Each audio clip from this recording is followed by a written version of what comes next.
بسم اللہ الرحمن الرحیم. ناظرین چتن ٹی وی پروگرام میں میزبان علیم شاہ کے سلام. ناظرین آج ہم لوگ یہاں آئے ہیں right drug treatment and rehabilitation centre کے وزٹ پہ.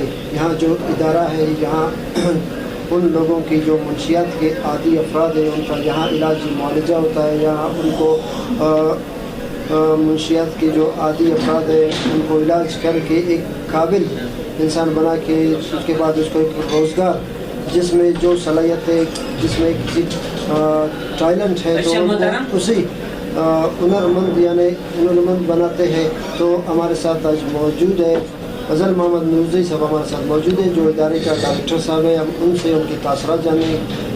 تو فضل محمد نورزئی صاحب سب سے پہلے آپ کو چلتن ٹی وی کا ٹائم دینے کا شکریہ. آپ لوگوں کا شکریہ کہ آپ لوگ تشریف لائے, بڑی مہربانی. نورزئی صاحب ہمیں یہ بتائیں آپ نے یہ ادارے کا انعقاد کب سے کیا ہے؟ اعوذ باللہ من الشیطان الرجیم, بسم اللہ الرحمن الرحیم. حلیم شاوانی صاحب اور چلتن ٹی وی کے جو ٹیم ہے, آپ لوگ یہاں پر آئے, یہاں پر تشریف لائے, ہم آپ کے مشکور ہیں کہ آپ نے جو بلوچستان کے تباہال نوجوان ہے, جو پسے ہوا طبقہ ہے وہ یہاں پر موجود ہے, جو منشیات کے عادی ہے, آپ نے ان کے لیے ٹائم نکالا. ہم تو ہمیشہ یہی کہتے ہیں کہ میڈیا جو ہے ہمیں نظر انداز کر رہا ہے, لیکن ہم آپ کے مشکور ہیں کہ آپ آئے. یہ اس ادارے کا جو افتتام لوگوں نے کیا ہے 2008 سے, اور 2008 سے لے کر ابھی تک یہاں پر تقریباً 10,000 افراد کا علاج اور بحالی کا کام مکمل ہو چکا ہے. جیسا کہ ابھی آپ نے دیکھا یہاں پر 230 کے قریب نوجوان موجود ہے جس کے علاج اور بحالی کا کام جاری ہے. نورزئی صاحب ہمیں یہ بتائیں وہ کون سا جذبہ تھا جو آپ کو منشیات کے جو عادی افراد ہیں ان کے لیے آپ نے ایسے اقدام اٹھائے؟ یہ اصل میں بیسکلی اسپورٹس مین ہوں, اور میں بلوچستان کے لیے میں نے انٹرنیشنل سطح پر گولڈ میڈل حاصل کیا ہے. تو میں چونکہ ہمارے بھائی کا بھی ایوب اسٹیڈیم میں اکیڈمی ہے, جب ہم اچھے نوجوانوں کو تیار کرتے تھے کہ ایک ایونٹ میں جائے, مقابلوں کے لیے جائے, وہ بعد میں پتہ چلتا تھا کہ وہ منشیات کا عادی ہو چکا ہے. تو اس کے خلاف ہم لوگوں نے ایک تحریک شروع کیا, یہ جو جدر منشیات بکتے ہیں اس کے خلاف آواز اٹھایا. پھر یہ ہمارا آواز گیا اینٹی نارکوٹکس فورس تک پہنچا, جہاں پر ہم نے تحریری طور پہ کچھ لیٹر جمع کیے. پھر انہوں نے ہمیں بتایا کہ یہ کارروائی تو فورس کا کام ہے, وہ کرتا رہے گا, لیکن آپ لوگ اس میں اس طرح کرے ایک ادارہ بنائے جو نوجوان لوگ منشیات کے استعمال کرتے ہیں ان کے لیے. تو پھر ہم نے اس پہ سوچا کہ بھئی یہ ہونا چاہیے. تو وہ 2005 میں ہمیں یہ مشورہ دیا گیا, برگیڈیئر لیاقت علی طور صاحب تھے اس وقت, اور میرے ساتھ جو گئے تھے اس مشن میں لیاقت شاوانی صاحب جو اس وقت وزیر اعلیٰ صاحب کے ترجمان ہیں, وہ بھی میرے ساتھ تھے. تو انہوں نے یہ مشورہ دیا کہ آپ ان نوجوانوں کو, جب ہم نے اس طرف دیکھا واقعی نوجوان تباہال ہے, گھر والے پریشان ہیں کہ اپنے بچوں کا ہم کیا کریں, تو اس کے لیے پھر ہم لوگوں نے یہ ادارہ قائم کیا 2008 میں, جو ابھی تک الحمدللہ کامیابی کے ساتھ چل رہا ہے. جیسا کہ ڈاکٹر صاحب ایک سروے کے مطابق سالانہ پورے ملک میں 4 سے 5 لاکھ افراد جو نوجوان ہیں جو منشیات کی وجہ سے ان کی موت واقع ہوتی ہے, تو اس کی ذمہ دار کیا ہے, آپ کی کیا رائے ہے اس بارے میں؟ دیکھو یہ صرف یہ ہے کہ 4-5 لاکھ لوگ جو اس سے ہلاک ہوتے ہیں, اس سے آگے 10 سے 15 لاکھ لوگ مزید نئے لوگ اس میں شامل ہو جاتے ہیں, منشیات کے عادی بن جاتی ہے. دیکھو اگر ایک طرف سے پانی آ رہا ہے تو وہاں پر ہم لوگ کیا کرتے ہیں, ڈیم باندھ دیتے ہیں کہ یہ ادھر ہی جمع رہے تو آبادی بچ جائے. اب جب آپ نے اس کو کھلی چھوٹ دے رکھی ہے, وہ مسلسل آپ کے ہر شہر میں اندر پہنچ سکتا ہے. دیکھو ایک مثال ہے, میں یہ نہیں کہتا ہوں کہ بھئی آپ کا منشیات ہماری طرف آ رہا ہے یا ادھر دوسرے جگہوں سے آ رہا ہے. ایک سادہ سا سوال ہے کہ 30,000 لوگ کوئٹہ کے اندر منشیات استعمال کرتے ہیں. یہ 30,000 لوگ اگر 1,000 لوگ 1 کلو بھی استعمال کرے تو ایک دن میں یہاں پر 1 من ہیروئن پہنچ رہا ہے.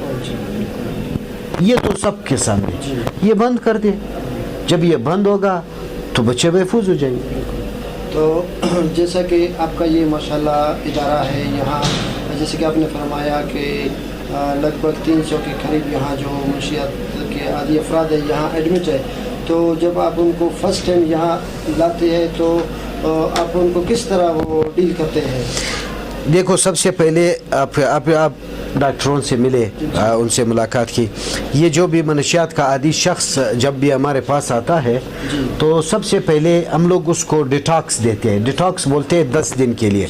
یہ ڈیٹاکس کا اس طرح پیریڈ ہے کہ جب ہم اس پہ نشہ بند کرتے ہیں تو 24 گھنٹے کے اندر اس کی حالت انتہائی غیر ہو جاتی ہے، بالکل موت کے قریب ہو جاتا ہے. تو ڈاکٹر اپنے ٹریٹمنٹ کرتے ہیں. ٹریٹمنٹ سے جب یہ فارغ ہوتا ہے پھر اس کے بعد ہم اس کو سائیکولوجسٹ کے پاس بھیجتے ہیں جو اس کا برین واش کرتے ہیں کہ آپ نے زندگی کس طرح گزارنا ہے. اس کے بعد پھر کیا کرتے ہیں، اگر اس میں کام نکلا تو سائیکولوجسٹ جو ہے وہ پھر اس کو ریفر کرتا ہے سائیکٹرسٹ کے پاس. سائیکٹرسٹ پھر کیا کرتا ہے، اس کے لیے میڈیسن تجویز کرتا ہے. تو اس میڈیسن کے ذریعے اس میں پھر اس طرح ہے کہ ہمیں یہ کہا جاتا ہے کہ یار اس کو مصروف رکھو. پھر آپ نے اوپر دیکھا نگ ڈیزائننگ کا کام ہو رہا ہے، پھر ہم لوگ اس کو ادھر لے جاتے ہیں، اس کو کام میں مشغول کر دیتے ہیں، یا اس کو سپورٹس دیتے ہیں، یا اس کو مطلب اتن متھن کرواتے ہیں، بلوچی میں چاپ بولتے ہیں جی. تو اس طرف اس کو مشغول کرتے ہیں. وہ پھر تاش لڈو اس چیزوں میں ہم لوگ اس کو مشغول کرتے ہیں تاکہ وہ ذہنی طور پر سکون رہے. ورنہ تو انسان اتنا اس میں تنگ ہو جاتا ہے کہ وہ خودکشی پر مجبور ہو جاتا ہے. تو ہم نے اس طرح کا ماحول بنائے، دینی ماحول بنائے. 5 وقت بعد نماز جماعت ہے، تو سب یہاں پر وظیفہ بھی کرتے ہیں، قرآن پاک بھی پڑھتے ہیں، سیکھتے بھی ہیں، نماز بھی سیکھتے ہیں. لیکن اس کے ساتھ ساتھ پھر ہم لوگ اس کو ٹریٹمنٹ بھی دیتے ہیں، پھر انٹرٹینمنٹ بھی دیتے ہیں اس کو، تاکہ یہ لوگ خوش رہے اور یہ تھوڑا سا اس کا بوجھ جو ہے ہلکا ہو. کچھ ایسے بھی سننے میں آیا ہے، دیکھنے میں بھی آیا ہے، جو ادارے سے یہاں سے بالکل منشیات اس کے بالکل جسم سے جو منشیات کی زہر ہے وہ نکل چکا ہے، تو جب ادارے سے باہر جاتے ہیں تو دوبارہ پھر اسی ماحول میں، اسی حساب میں، یہ کیا وجوہات ہے؟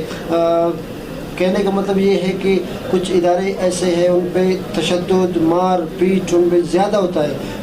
اس بارے میں آپ کا کیا خیال ہے کہ یہ درست اقدام ہے؟ دیکھو، یہ سب سے پہلے میں بولتا ہوں وہ تو ادارہ ہے ہی نہیں جس میں تشدد ہو، کیونکہ یہاں پر آپ کوئی جلاد نہیں ہونا، آپ کی ذمہ داری ہے کہ آپ کسی کے اوپر تشدد کرو.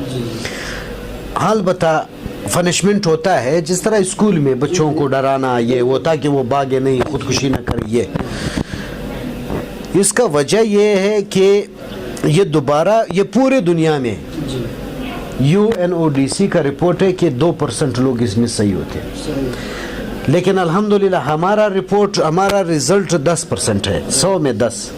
وہ اس لیے کہ ہم نے اسلامی ماحول بنایا ہے، 5 وقت کا نماز، قرآن، حدیث، اس وجہ سے ہمارا 10% ہے. وہ 2% وہ پھر جو اس کو اپنی آزادی دی اس میں وہ UN والے کہتے ہیں 2% ہے، لیکن ہمارا 10% ہے. اس کا ریلیپس پورے دنیا میں زیادہ ہے. یہ اس طرح کا بیماری ہے کہ یہ آپ کے ذہن کو گرفت کر لیتا ہے، یہ آپ کے ذہن کو اپنی گرفت میں لے لیتا ہے. آپ پھر نشے کو نہیں کرتے ہو، نشہ آپ کو کرتا ہے. اور یہ ماحول اس کے لیے بنانا پڑتا ہے، روزگار کے مواقع دینے پڑتے ہیں، اس کو تربیت دینا پڑتا ہے تاکہ وہ پھر ایک اچھا اور خوشحال زندگی گزار سکے. اصل میں ہمارے یہ جو نوجوان ہوتے ہیں، یہ جس طرح آپ نے کہا کہ اداروں میں تشدد کی وجہ سے وہ دوبارہ نہیں، پہلے دن اس نے کیسے شروع کیا. اچھا نوجوان پڑھا لکھا، یعنی ہمارے پاس دیکھو ڈاکٹر موجود ہے، ہمارے پاس انجینئر موجود ہے، ہمارے پاس بڑے MPhil والے موجود ہیں. آپ نے ابھی دیکھا، لوگوں کے ساتھ ملاقات کیا، بہت سارے لوگ تو یہ تھے کہ مطلب آپ اس کو میڈیا پہ نہ دکھائے، بڑے معزز لوگ. تو یہ موجود ہے. انشاءاللہ جیسے ہی ہمارا ماحول صحیح ہوگا ہمارا نوجوان نسل محفوظ ہوگا. تو جو کمسن جو ہوتے ہیں، جو نابالغ افراد ہیں جو منشیات کے عادی ہوتے ہیں، تو ان کے جسم پہ جو سمجھو دماغ ہو گیا، ان کے جو گردے ہو گیا، ان کے جو انتری ہو، ان پہ کتنا وہ اثر انداز ہوتے ہیں؟ مطلب اس کو 1 سال کے اندر اندر یہ ختم کر دیتے ہیں. لوگ کہتے ہیں کہ یار، ہمیں کہتے ہیں یار اس علاج کا کوئی فائدہ نہیں ہے، آپ کا یہ جو نشے یہ دوبارہ اس نے شروع کیا. لیکن ایک فائدہ ہمارا یہ ہے، جب بھی وہ علاج کے لیے آتا ہے اس کا لائف بڑھ جاتا ہے 8-10 سال. ہم کہتے ہیں شاید یہ 8-10 سال میں اس کو توبہ کا موقع مل جائے.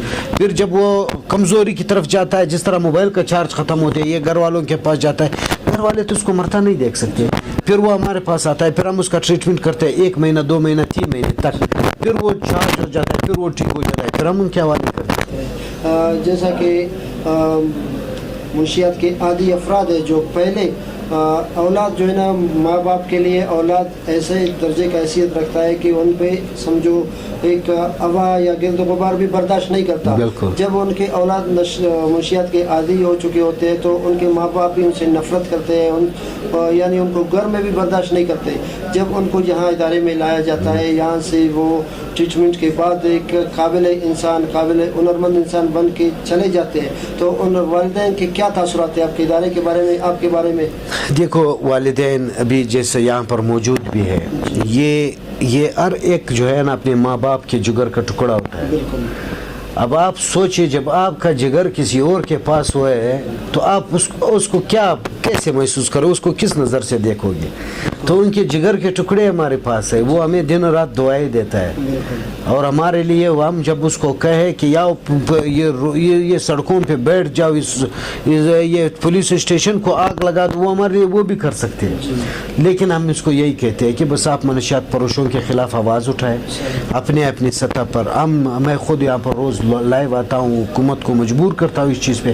مجھے بہت خوشی ہوا اس دن ایک جگہ پہ ہم گئے, ایک جرگے میں ایک شخص نے مجھے کہا, اس نے ہوٹل اپنا گرایا تھا, تو وہاں پر جرگے میں بیٹھ کے مجھے کہتا ہے آپ کی وجہ سے میں نے یہ کاروبار ختم کیا.